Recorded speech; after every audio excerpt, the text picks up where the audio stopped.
Unrivaled League needs Caitlin Clark, and they are preparing to offer her a massive deal. Right now, the WNBA is in full-blown panic mode after ESPN revealed yet another outrageous claim regarding this was anticipated by the WNBA, let's face it, and Caitlin Clark's unparalleled offer.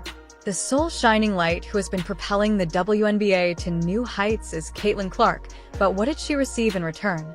Oh, a whole bunch of physical and racist harassment, along with a ridiculous $775,000 raise, all while earning millions of dollars for the league. Are having to move their venues when she comes to play, and she's getting paid like $75,000 a year. She should be one of the top paid players in the world just for the sheer numbers that she's bringing. However, the Unmatched understands the worth of a true star. They're not only providing her with a safe haven where she will be honored, but they're also paying her for her talent. Don't listen to the amount they're spending for just 3 months of Caitlin's time. I promise it's well worth the money. And it has also been reported that Unrivaled 3-on-3 League offered Caitlin Clark significant equity in the league and a salary that is over $1 million. So, ESPN made the shocking announcement that Unrivaled, a major international league, had offered Caitlin a staggering $1 million for just 3 months. This isn't a seasonal salary. Rather, it's nearly 15 times what the WNBA was paying her for the entire year, and all they're asking her to do is play for 3 months. Unrivaled is essentially saying, hey, we actually recognize talent, and we're ready to pay for it, while the WNBA is over here still acting like she's a rookie on a trial run. Which brings me to something that I've also been thinking about, and I've told you guys in the past that I do work with the Big Three. When Caitlin Clark took the court, it was a packed house, and fans were buying her jerseys as if they had disappeared. The following day, Caitlin was a walking, talking, revenue-generating machine, and everyone knew it. She was not just playing, she was running a one-woman show that had turned the WNBA into a gold mine. Tickets were selling for the highest price possible, and merchandise was flying off the shelves.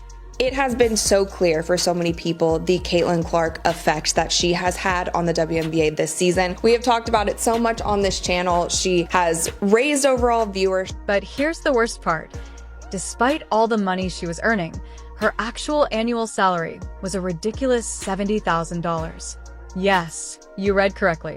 $770,000 for the player who carried the WNBA to new heights on her own.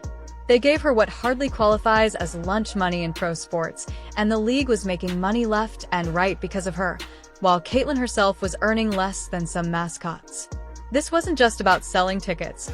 She was the name on everyone's merchandise, and when people arrived for the main event, the WNBA gave her a few pennies and called it a day.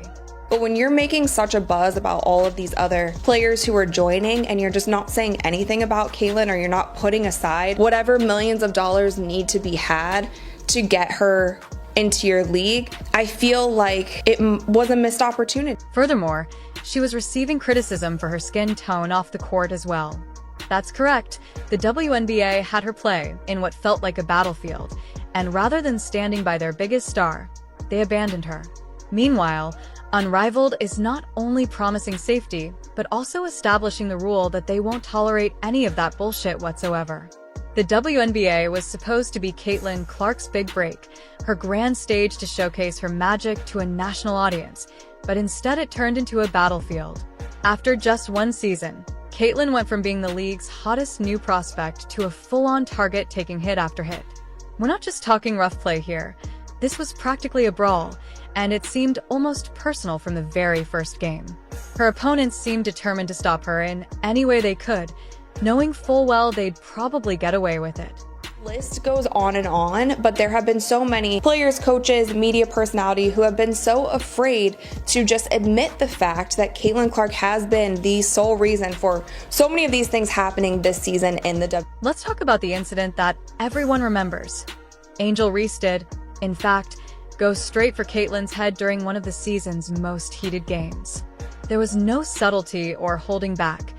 Everyone saw it happen. The crowd, the commentators, the cameras, but the referees all went blind. There was no foul, no whistle, and Caitlin had to just shake it off and continue playing despite her obvious days. Seattle, and all of a sudden, we're pretty close. This has been as close as it's been all second quarter long, 44. The playoff nightmare followed, which drove supporters insane. The officials simply shrugged, no foul, no reaction, as if Caitlyn were an invisible athlete who didn't require protection after she got a vicious eye poke, not a light tap, but a hit severe enough to take her off her game and put her at risk for actual damage once more. You seen it? Ain't nobody go for a ball like this and then their hand go down like this. You go to block the ball, you would think she would do this or the poking out like this. How are you going to go for the ball like this and then have your hand come down and hit her right in the eye? What happens when Caitlyn finally reaches her breaking point after all of this? It's one of those really stressful times when she lets out her rage and smacks the referees, who appear to have excellent vision, call a foul on her as if they had been waiting for this time after the stanchion. Fans couldn't ignore the double standard that was staring them in the face, but it was a red flag that she was apparently venting her frustration on a piece of equipment, but it was fine play when she was literally smashed in the face or jabbed in the eye. This wasn't a one-time incident. Although Caitlyn was expected to play by a set of rules and her opponents appeared to have unrestricted access to her, the league itself was silent about it all. When you think about it, every time she was knocked down, the WNBA hardly acknowledged her. It was as though she hadn't brought them record-breaking ticket sales and viewership. Following that playoff eye injury that clearly impaired her eyesight, the league refused to even acknowledge it. Did they release a statement or express any concern? Nope, everything went as usual. Keep quiet and hope she recovers and acts as like nothing happened. They hate her because she's white, she's straight, and more importantly, she's better than everybody else. Period. End of story. And that's where Unrivaled comes in. They've been watching what Caitlyn has been through, and they're making it clear that they don't mess around with player safety. They have a whole different approach.